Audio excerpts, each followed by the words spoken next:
Добар ден, почитувани. Ова е стартот на најновата Телма амбуланта. Петочното издание го реализираме во соработка со клиничката болница Жан Митрев. Чувството на болка во главата на сите ни е познато, бидејќи барем еднаш во животот сме го имале. Главоболките не се ретка појава и тие кај луѓето се манифестираат на различен начин. Некои се жалат на болка која што прободува, која што е долготрајна, други пак велат дека болката е тапа и лесно поминува. Има различни видови главоболки, дали тоа значи дека се третираат на различен начин? На денешната тема разговараме со доктор Марија Милановска, невролог во клиничката болница Жан Митрев. Разговорот ќе го проследите веднаш по рекламите, а ќе имате можност и вие да се вклучите со ваши прашања во програма. Останете на Телма.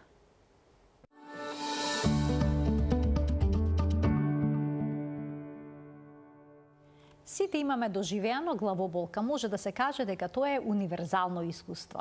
Дури кога нешто ни причинува стрес, знаеме да кажеме дека ни создава главоболка. Затоа за главоболките во денешната Телма амбуланта разговараме со доктор Марија Милановска, невролог во клиничката болница Жан Митрев. Докторке, добре ни дојдовте во студиото на Телма. Добро ве најдов, ви благодарам на поканата. Може ли да се каже дека главоболките се најчестиот невролошки проблем, поради кој што пациентите се явуваат на преглед кај лекар? Да, во право сте, главоболките се едни од најчестите причини за кои што пациентите посетуваат не само невролог, туку и најчесто први се јавуваат кај матичните доктори, односно докторите од општа пракса, а потоа тие ги упатуваат кај нас и да, со право, главоболките се едни од најчестите невролошки симптоми, заради кои што пациентите бараат консултација со невролог. Болката во главата кај пациентите се манифестира на најразличен начин, бидејќи постојат различни видови главоболки, еве што ние издвоивме во денешната Телма амбуланта како најчеста главоболка, а тоа се кластер главоболките, тензиската главоболка, мигрената, синусната главоболка и главоболката поврзана со високиот крвен притисок. Секако има и други видови, но овие се некако најчести. Сега вела дека кластер главоболките се нарекуваат уште и хистамински главоболки. Дали тоа значи дека тие се почести во периодите на алергии, во сезоните на алергии, кога луѓето се жалат на алергиски реакции? Да. Споменавте повеќе типови главоболки. Првите три, мигрените, кластер главоболката и тензионите главоболки, спаѓаат во групата на така наречени примарни главоболки.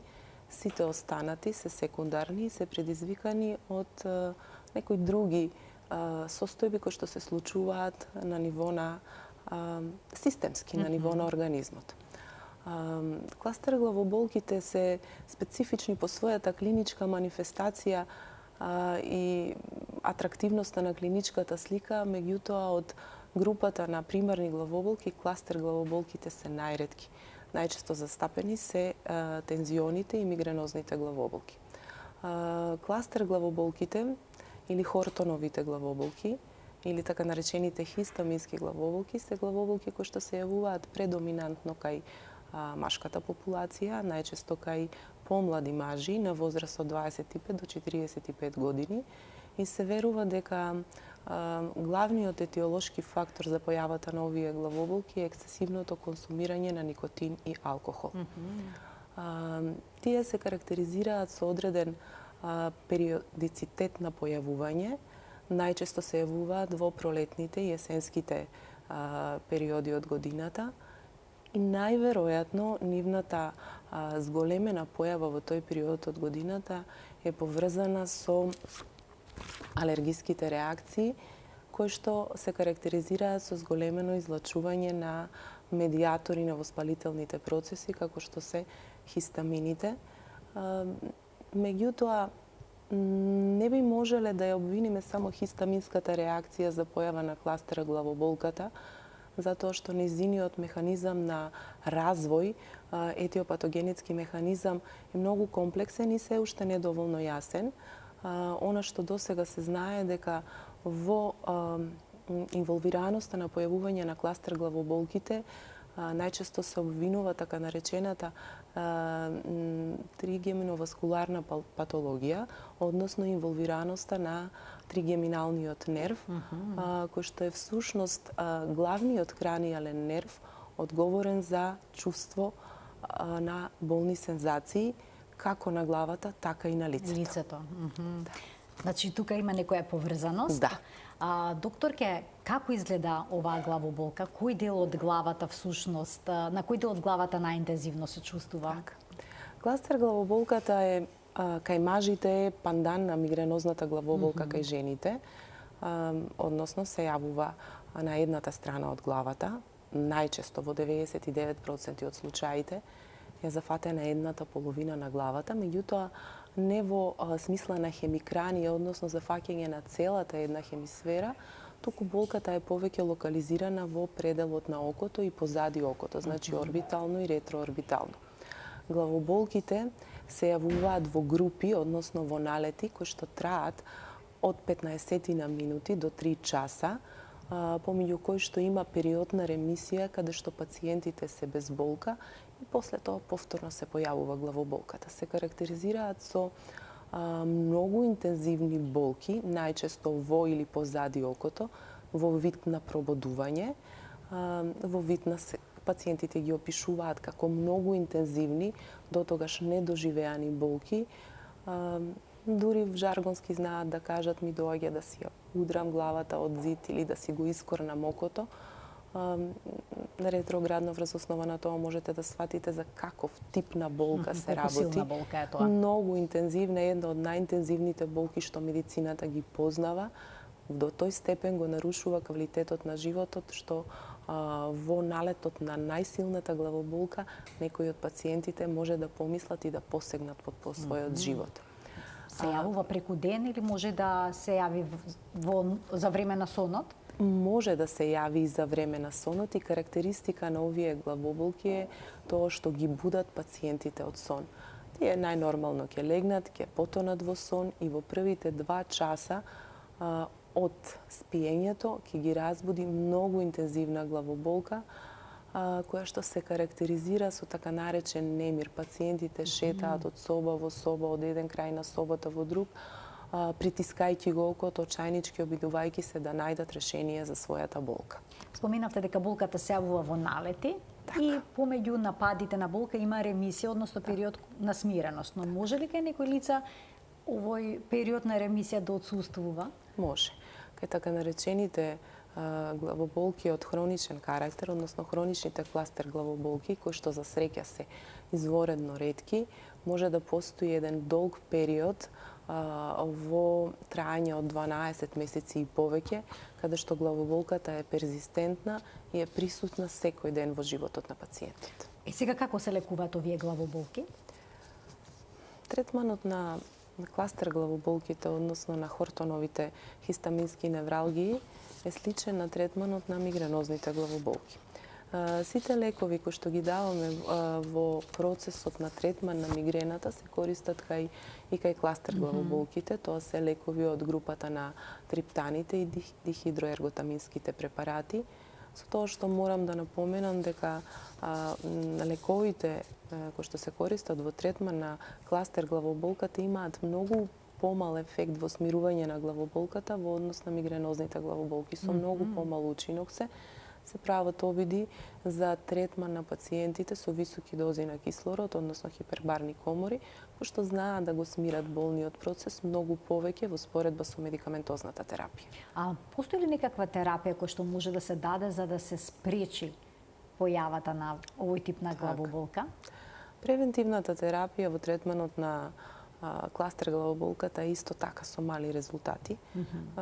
Споредено со мигренозната главоболка, истите лекови се користат и во превентивниот третман на кластер главоболката, како и кај мигрената.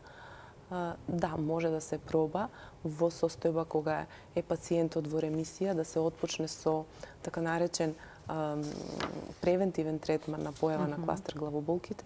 Меѓутоа, многу ретко пациентите поволно реагираат на терапијата. Главоболките може да се намалат по интензитет и по фреквенција, меѓутоа тоа е незначително. Сепак го нарушуваат животот на пациентот, квалитетот на животот. Тука се и тензионите.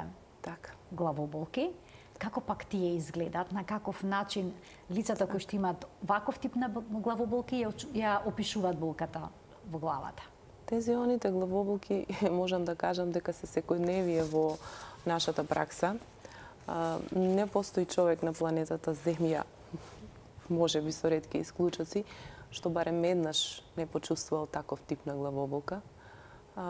Комплексни се по својата етиопатогенеза, која што е се уште недоволно разјаснета. Се предпоставува дека се развиваат на база на еден психоемоционален и пролонгиран физички и психички стрес.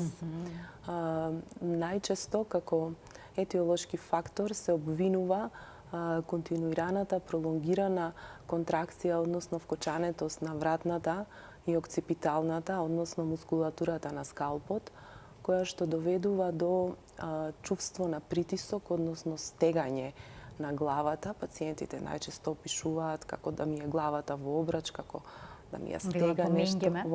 Во менгеме е малку покарактеристично за една друга главоболка, која што е од секундарен карактер, која што ќе ја спомнем исто така многу клинички значајна и животно загрозувачка. Ова е така иритативна, постојано присутна тапа болка, која што не е карактеристична толку по својот интензитет, колку што по својата перзистентност и упорност. Цело време е присутна. Значи може да биде долготрајна.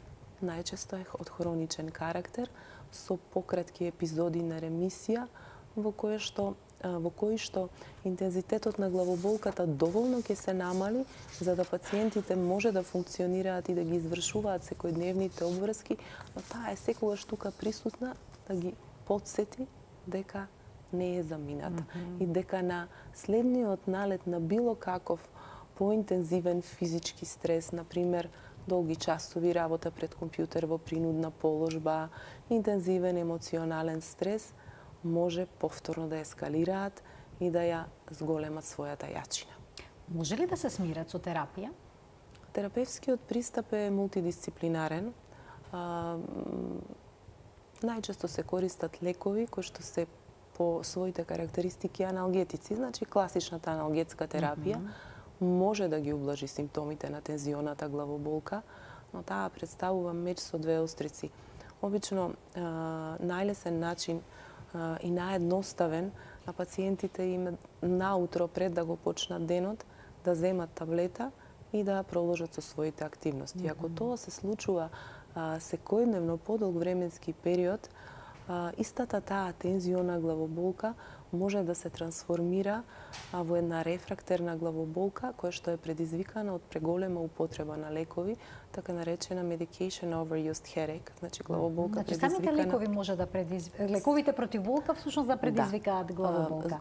Големенината зголемена употреба, например 3 до 4 аналгетика во текот на денот континуирано во период од месец, 2 или 3 може да ја трансформираат главоболката. Тие делуваат на централно ниво, на ниво на рецепторите за болка кои што се изворено присутни во васкулатурата на мозокот и на некој начин го трансформираат излачувањето на медиаторите на болка и ја прават главоболката отпорна на медикаментозен третман. Оно што треба да се направи, освен медикаментозната терапија, пациентот да се советува да има зголемена физичка активност, така наречената миофасцијална декомпресија, односно манипулација во пределот на вратот и окципитумот, ослободување на тензијата на таа мускулатура со помош на различни физички манипулации, физикални терапии, биофидбекот, јогата, релаксацијата и така натаму на еден долгорочен план комбинирани со медикаментозната терапија може да допринесат до намалување па и до исчезнување на ваквата главоболка. Значи техники за релаксација може да се применат и тие би биле делотворни кога станува збор за овој тип на главоболка. Да.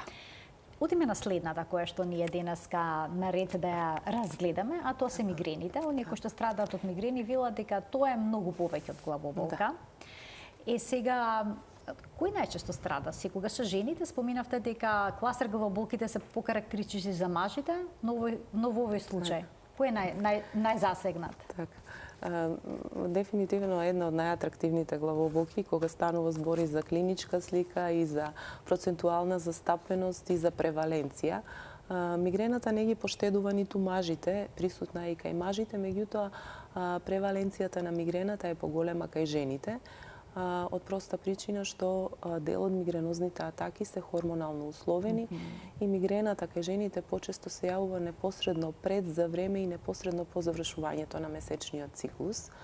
Да, мигрената е многу повеќе од главоболка, тоа е еден синдром, болен синдром, кој што освен болката во главата се карактеризира со појава на низа други симптоми, невролошки и системски, кои што ја прават карактеристична по својата клиничка слика и многу побогата во однос на клиничките слики на другите главоболки, па и на кластер главоболката. Постојат два типа на мигрена. Едната е обична, односно мигрена без аура, и втората е комплицирана мигрена, односно мигрена со аура. Само да појасниме што е аура. Аура е всушност предчувство дека ќе се добие така, аура е една епизода на така наречена премониторна фаза пред појава на мигренозната главоболка, која што ќе ни најави, односно ни најавува дека следи класичниот развој на мигренозна главоболка. Обично што чувствуваат тогаш пациентите? Аурите, мигренозните аури, односно предзнаците за појава на мигренозна главоболка, се најчесто од очна, односно од визуелна природа. И на клинички план се манифестираат со испади во видното поле, односно нарушување на видот. Најчесто е во вид на појава на треперечки светла во форма на цикцак линии, светлечки точки во едната или во двете очи, значи во едното или во обете видни полиња. Потоа појава на испади во видното поле во вид на краткотрајни слепила или нарушување на видот само на една половина од едното видно поле во вид на хемианопсии. Траат кратко за среќа, од 10 на 15-20 минути, и кратко време од појавата и завршувањето на премониторната фазата пред појава на мигренозната главоболка се развива класичната клиничка слика на една типична мигренозна главоболка, која што е карактеристична по тоа што секогаш и најчесто ја зафаќа едната половина на главата, меѓутоа неретко може да се прошири и да ги зафати двете половини на главата, затоа и позната под терминот хемикранија, еден дел од краниумот, односно главата, зафаќа најчесто, се карактеристична е по својот квалитет и интензитет. Тоа е многу интензивна главоболка, која што е во вид на пулсирање и која што е придружена со многу други симптоми. Не е само обична главоболка како тензионата, која што се карактеризира со чувство на притисок во пределот на челото или слепочниците. Овде е зафатена едната половина на главата со многу интензивна главоболка во вид на пулсирање или пробудување, придружена со преосетливост на звук, светлина. Главоболката се засилува при секое движење на главата десно-лево, назад, особено напред. Придружена е со симптоми на гадење, повраќање, поретко за среќа со други невролошки симптоми, односно испади, како што се, например, појава на трпки на едната половина на лицето, каде што е локализирана главоболката, појава на трпнење и слабост на едната рака или поретко едната нога од страната каде што е главоболката, така наречена фамилиарна хемиплегична мигрена, која што најчесто се јавува кај жените и од наследен карактер. Таквите мигрени ќерките ги наследуваат од своите мајки. За среќа, невролошките испади, односно дефицити кои што се јавуваат, се реверзибилни од повратен карактер, не оставаат траен невролошки дефицит, меѓутоа во налетот на една таква главоболка изгледаат многу драматично и најчесто пациентките мислат дека станува збор за мозочен удар или мозочно краварење, дополнително се вознемируваат, што уште повеќе ја засилува нивната главоболка. Споминавте, значи, често е во одредени семејства да имаат повеќе членови ваков проблем, особено од женска страна. На која возраст обично се јавува мигрената и најчесто до кога трае? Може ли да се изгуби? Може да се изгуби, да, за среќа, да, може да се изгуби. Обично кај девојчињата се јавува во моментот кога јајниците преземаат својата функција, кога почнува пубертетот.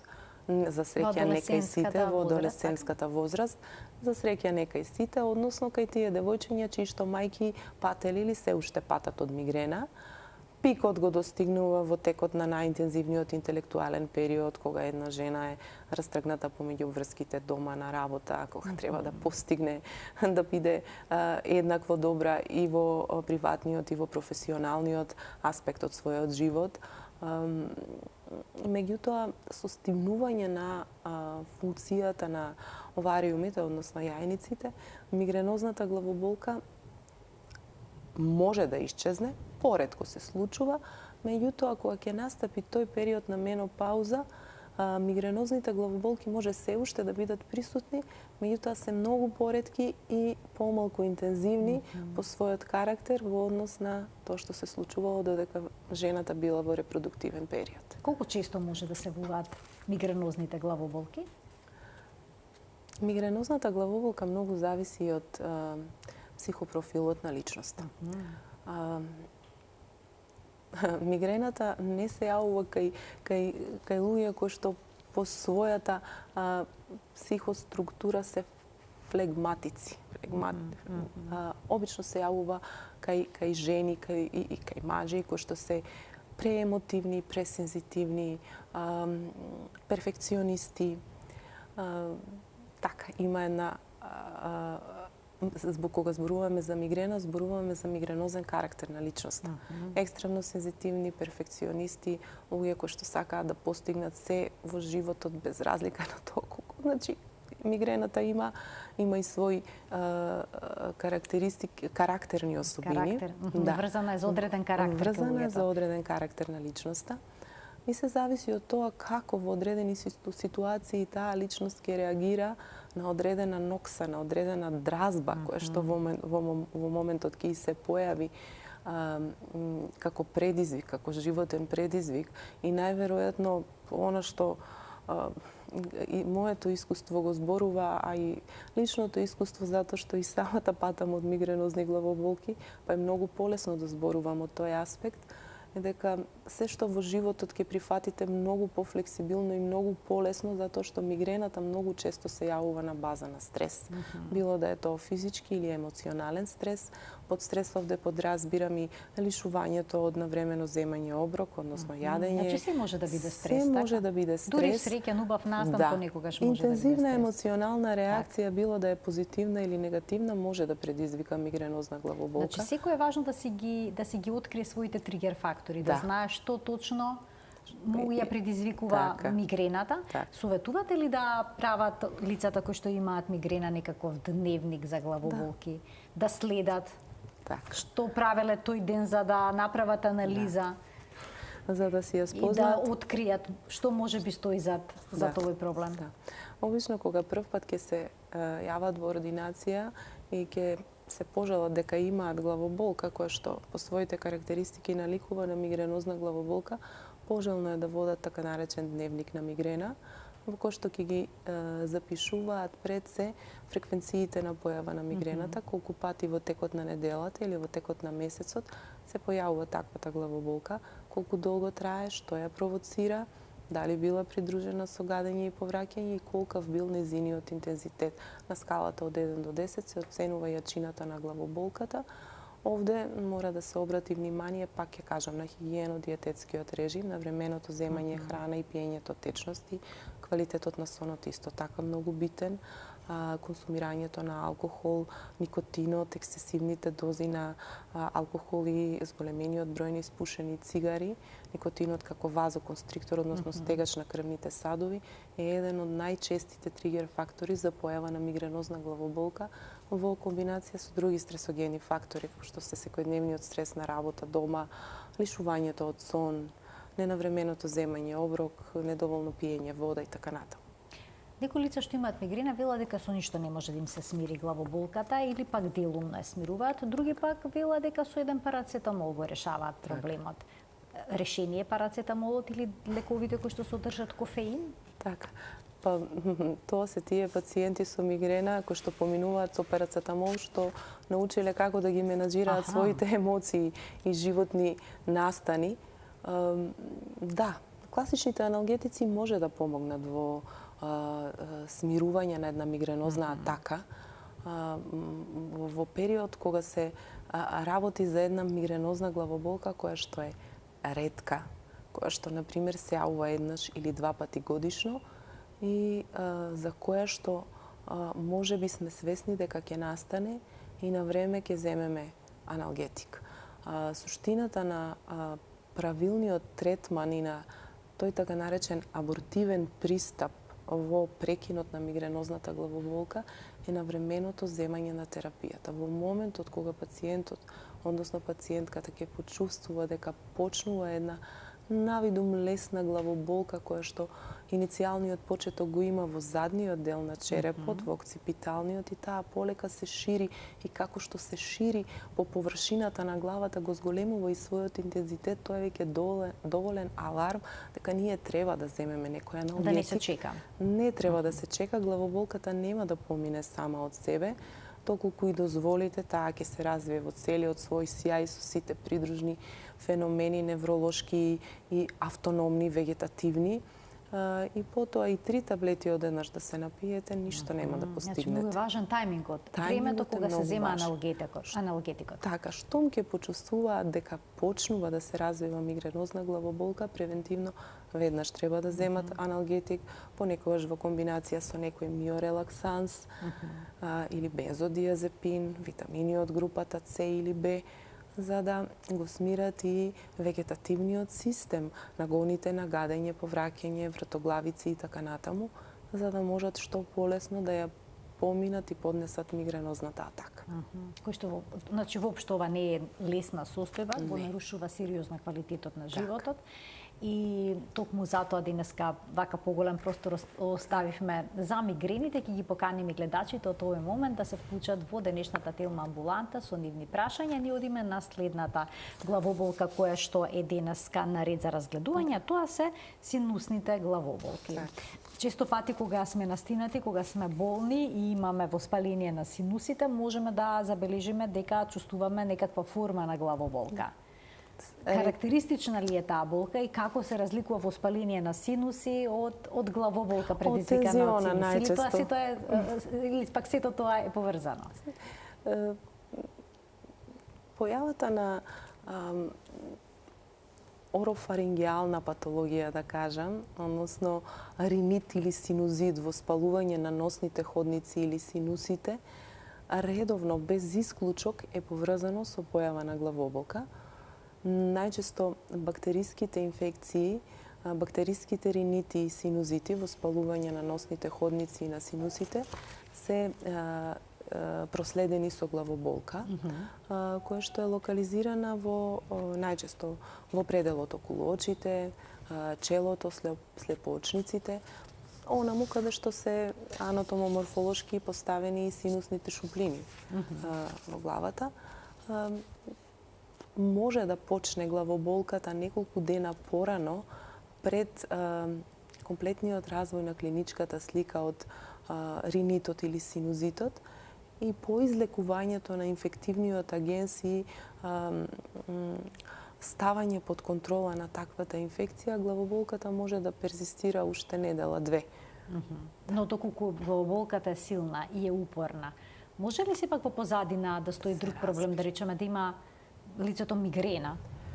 Кога станува збор за главоболки во склоп на оториноларинголошката патологија, а истите се многу интензивни во моментот кога е активен инфективниот агенс, бактеријата или вирусот, и да станува збор за мигрена, таа ќе ја изменаџираме на некој начин со медикаментозна терапија, која што се користи во третман на мигренозните главоболки. Многу повеќе треба да бидеме внимателни ако станува збор за некој сериозен инфективен процес кој што е придружен со појава на гнојни колекции во носот или во синусите, евентуално да не се случува некаква патологија на ниво на коска, некој остеомиелит или не дај Боже во крајни услови тромбоза на венските синуси, или во крајна мерка инфекција на дел од мозочното ткиво,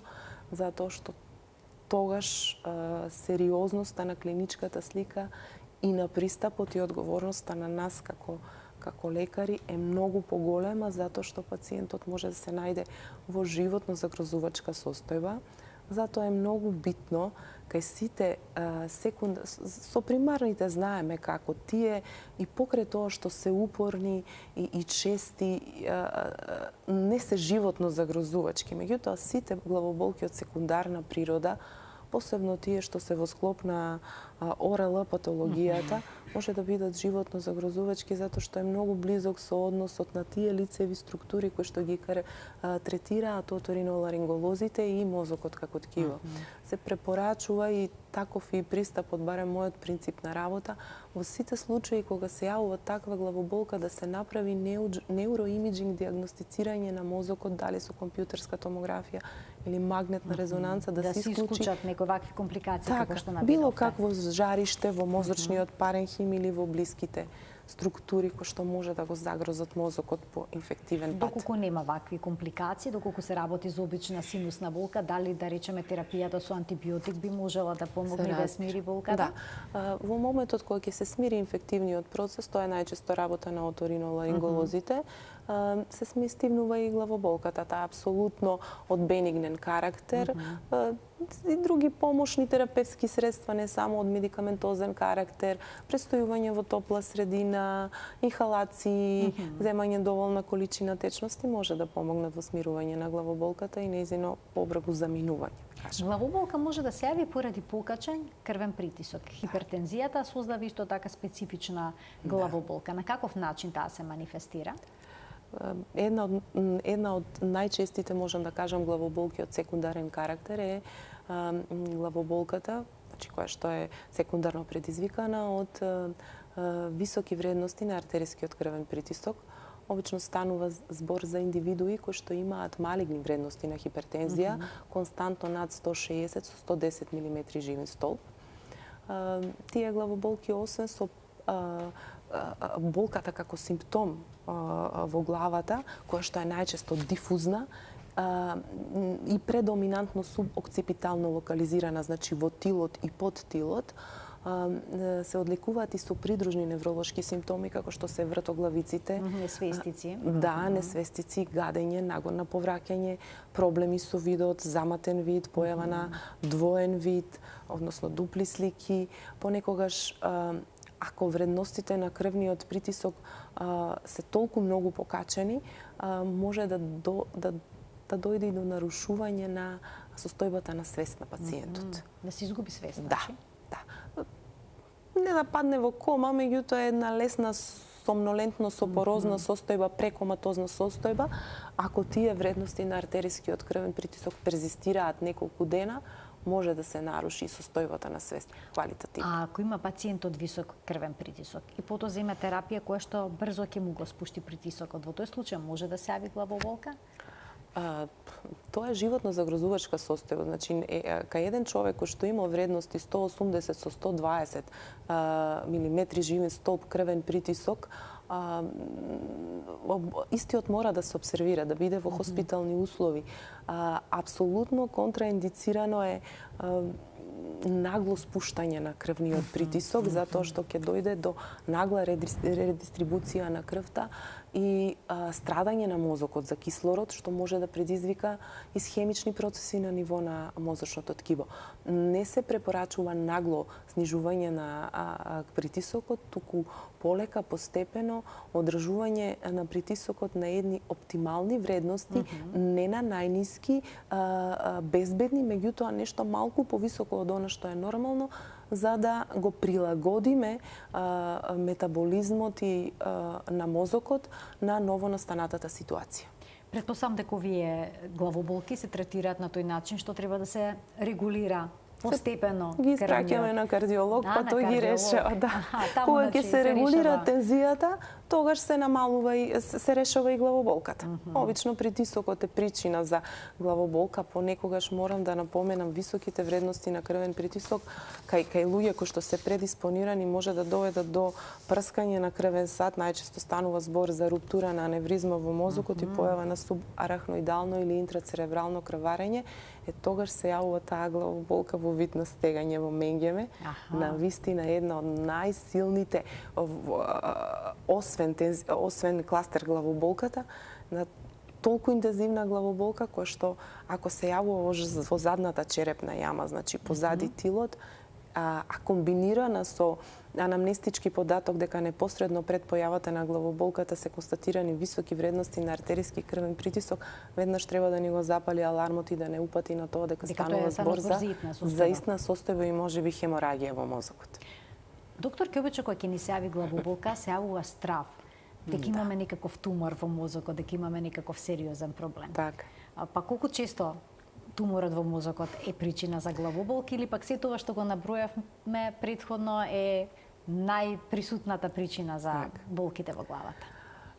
Туморот е една од најретките причини за главоболка, меѓутоа... Но веднаш на тоа се помислува. Но кога пациентите ќе дојдат во ординација ќе кажат: "Леле, доктор, ќе ме боли главата еден месец, да не имаме некој тумор, дајте да се снимам да видиме да не имам некој тумор во главата." Не треба да се потценува ниту една главоболка, затоа што понекогаш, за жал или за среќа, главоболката може да биде единствениот симптом за постоење на тумор во мозокот. И посебно треба да бидеме внимателни кај детската популација, затоа што возрастните ќе дојдат секако на доктор, од вакви или од онакви, од хипохондријални или од себични причини ќе дојдат и ќе направат снимка. Треба да се обрати внимание кога мало детенце се жали на главоболка, родителите да не ја занемарат, да не го занемарат фактот и да не го препишат истото тоа на некои други причини, затоа што многу се почести туморите во задната мозочна јама, во малиот мозок кај дечињата, отколку кај возрастната популација. Тоа е она на кое што би сакала да ставам акцент и да апелирам дека сите дечиња со главоболка мора да бидат адекватно иследени од педијатар, невролог или од адултен невролог, за да се исклучи било каков експанзивен процес во мозокот кој што може да значи тумор. Сега живееме во период кога има големи температурни разлики, или климатски промени и постојано има температурни разлики и многу луѓе се жалат дека им се јавува главоболка кога времето е вакво, или е премногу топло, или пак има промена во температурата. Зошто тоа се случува и дали е тоа нормално? Да, тоа е очекувано. Кога има вакви екстремни температури, условно кажано, кои што траат подолг временски период, доаѓа до нарушување на вазомоторниот систем, на тие авторегулаторни механизми кои што се многу комплексни, се одговорни за контрола на крвниот притисок, срцевата работа, дишењето, тонусот на мускулите, крвотокот и така натаму.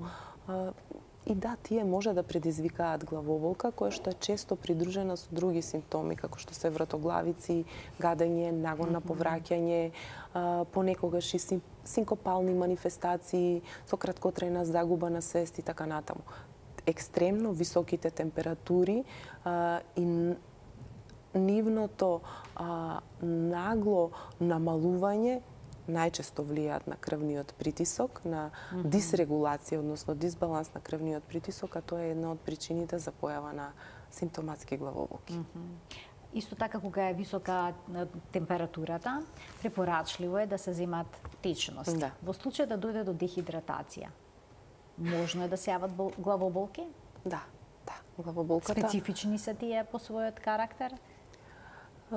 Тие се предизвикани од едно системско нарушување. Дехидратацијата предизвикува електролитен дисбаланс, губењето на течности преку потењето и неадекватното надокнадување на истите со повремено, меѓутоа во поголеми количини консумирање на вода за да се надокнади губитокот, предизвикуваат најчесто дифузни главоболки. Тие не се локализирани, најчесто пациентите ги опишуваат како главоболка која што ја зафаќа целата површина на главата, истата е во вид на стегање, придружена е со замаеност, мачнина, намалена енергија, претерана заморливост, поспаност, неможност за фокусирање, неможност за концентрација, една општа слабост на организмот и во моторна и во интелектуална смисла на зборот.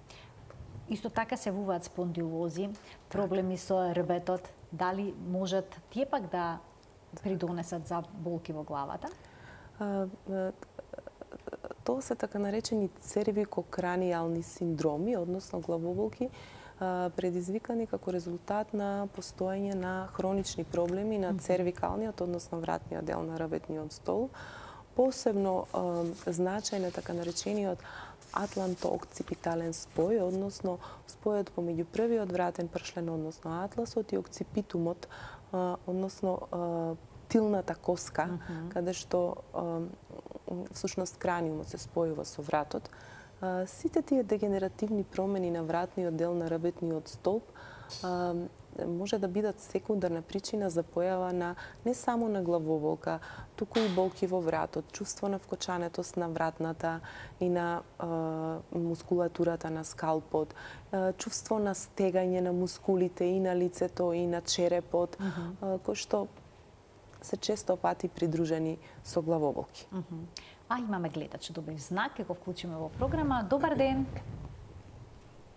Добар ден за гледачот во денешната Телма амбуланта. Повелете, во програма сте. Имам поздрав до вас и до докторката. Имам едно прашање. Повелете. Имам едно прашање, да прашам докторката. Едно прашање. Така, го очекуваме прашањето. Имам главоболка, речиси секој ден напред на челото, имам низок притисок. Што треба да лекови да пијам и од што настанува таа главоболка, а имам низок притисок. Аха, имате низок притисок, докторке, некој подпрашање, бидејќи ова навистина се оскудни информации, така? Дали можеби главоболката е придружена со некои други симптоми, вратоглавици, можеби зуење во ушите, нестабилност, отежнато одржување рамнотежа? Не, да или не? Да, проследено е со вратоглавица. Со вратоглавица. Добро, ви благодарам за вклучувањето во програма. Што би можеле да советувате? Госпоѓата кажа дека е главоболката локализирана во челото, во пределот на фронталниот дел на главата, во исто време дека пати од хипотензија, односно низок крвен притисок, и дека главоболките се придружени често со вратоглавици. Хипотензијата, односно нискиот крвен притисок, исто како и хипертензијата, односно високиот крвен притисок, во склоп на таа вазомоторна дисрегулација, односно нарушување на крвниот, на кардиоваскуларниот систем и регулацијата на крвниот притисок, па и на циркулацијата на ниво на кардиоваскуларниот систем, може да бидат причина за главоболка заради недоволното снабдување на мозокот со крв, кое што не е животно загрозувачки, но на долгорочен план може да доведе до енцефалопатски главоболки и до проблем.